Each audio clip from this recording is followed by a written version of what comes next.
Hi, I'm Loni Peristere, the director of the Killzone 2 4D bullet experience. Guerrilla, Sony, and Zoic brought me onto this project to help develop the story, camera, and action for the piece.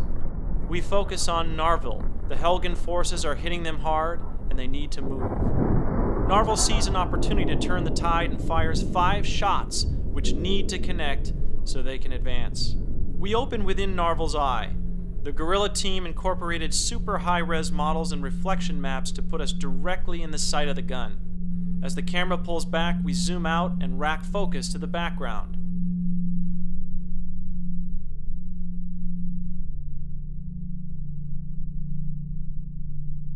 We cut behind the bullet to get a good look at where we are headed. I call this the Star Destroyer shot, as the bullet coming in overhead reminds me of the Star Destroyer from Star Wars. From here we see another ISA soldier in front of us who has just been hit by a Helgen gun butt. This is my favorite shot. The Helgen we just saw knocking the soldier down in the previous is now bearing right down upon us, looking us right in the eye.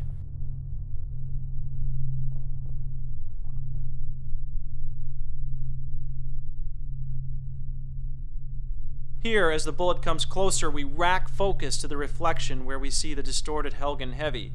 Rays pour through the background as fine debris falls.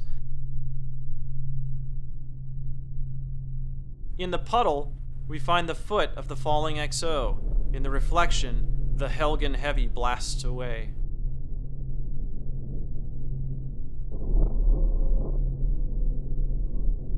Here, we lead the bullets into a structure where we see the first couple do their job, taking this building out. This is a very cool part of the gameplay.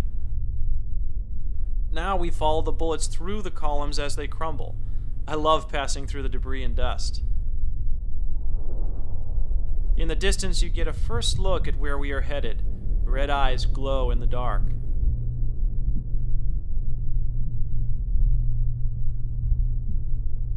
In the final shot, we dive with the hero bullet into the dark. We overtake the bullet and a few henchmen to reach the mark. A Helgen leader backlit with cinematic shadows, making him seem twice as big and menacing. We fly right into the eye, knowing full well our bullet is right behind us. It was a pleasure to be invited to play.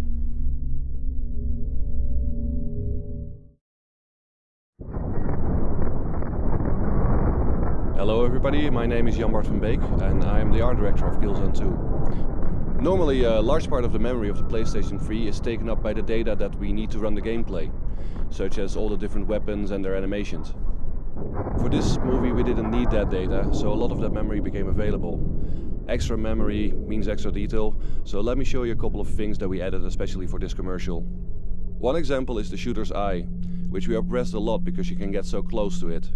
In normal gameplay you will never be able to get very close to an eye, so all that resolution is not really necessary.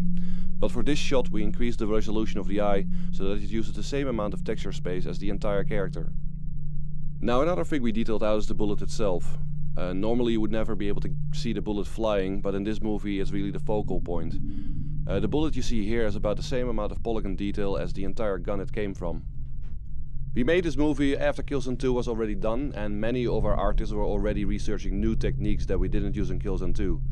Now one such technique is called high frequency detail mapping, and this means that you add really fine details such as visible threads to clothing, fine sand grade to concrete or pores to skin. And although we had used this technique on textures for props and on our levels, we hadn't really used it for characters yet. So the characters in this movie became a nice testbed for those techniques. So as you can see, all the characters in this movie have that additional fine detail added to their textures. And this is definitely a technique that we're really excited about and we're going to be using in our future games. Here you see another experimental technique. The engine used for Killzone 2 had no support for real reflections yet, but thankfully the script required a reflective puddle.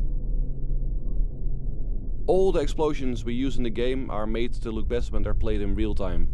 But the explosions in this movie all needed to be in ultra slow motion. Our special effects artist first tried to simply slow the effects down, but that didn't really result in the look that we were going for. So ultimately we decided to create a special super slow motion version of all the effects used in this movie. It was very cool to see all of these new techniques being developed by our coders, and they did it very quickly as well because they knew they had to get it finished to be included in this movie. Well, thank you for listening, and I hope you're gonna enjoy the game. Goodbye.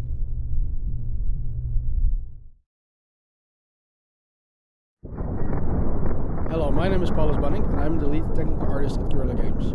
For this project I was responsible for getting the art and animation into the game engine. The original story proposal showed us extreme slow motion animations and close-up camera shots, which meant that we would have to increase the detail way beyond anything we ever rendered before.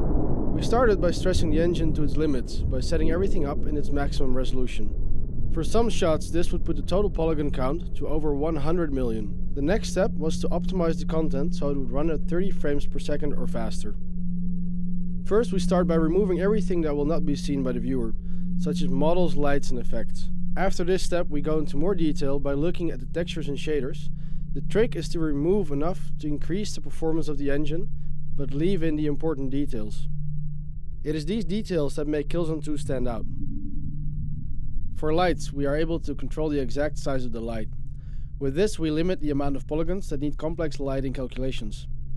Also, not all of the lights need to cast shadows, and by only activating this for a light where the effect will be noticed, we again increase the rendering performance.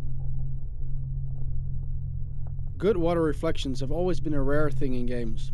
However, for this project we added support for true planar reflections to the engine, allowing us to accurately simulate reflections on water.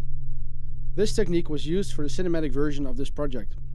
Because we developed the planar reflections while making the sequence, the technique unfortunately was not yet optimized enough for rendering real time. To work around this, we rendered an image of the scene looking up from the water. This image we then added to the water shader, and so faking the reflection. We do intend to improve the true reflection system to be used in real time. We also had to optimize the particle effect. This is done by reducing the amount of particles used for every effect. Because the sequence is played in slow motion, we had to be very careful with this. Decreasing the particle emission rate can leave very noticeable gaps in effects such as fire or smoke. The Helga sniper is featured in a very close-up shot, so we wanted to make sure that he looked as good as possible. One thing we did to increase his detail was adding an extra set of animation control to the fabric that makes up his hood. This allowed our animators to add secondary motion to the cloth when he moves backwards away from the bullet. Creating this sequence in the game environment has shown us that we can push our engine far into the future.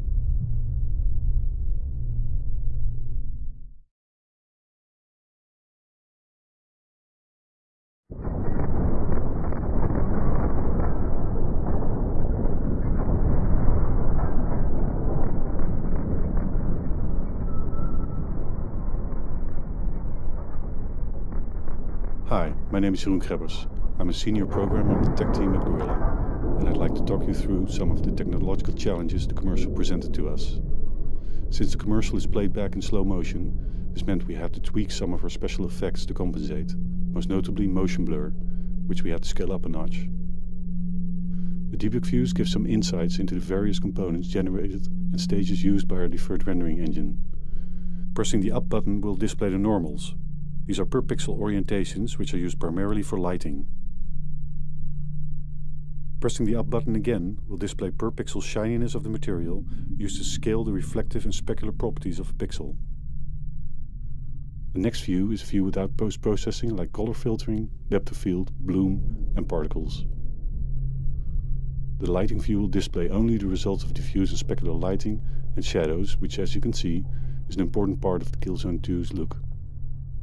The last view is per pixel depth from the camera, which is used to determine occlusion and depth of field. In the first stage of rendering, these components, including per pixel velocity, are generated and stored in separate buffers. The lighting stage combines normals, shininess, lighting, shadows and textures, resulting in a fully lit scene, viewable as a debug mode without post-processing. The next stage renders particles and transparent effects like coronas and combines these with the previous stage. This stage also renders any high-intensity effects like the background lighting and muzzle flashes, which will result in bloom around very bright areas during the last stage. In this last stage, depth of field, motion blur, colorization and bloom are combined and added to create the final frame ready for display. Most of the rendering components are animated or controllable and allow many degrees of freedom for artists and designers to create the look they're after. For example, the bullet trails have exaggerated motion blur created by our special effects artists. Thank you for your time and enjoy Killzone 2.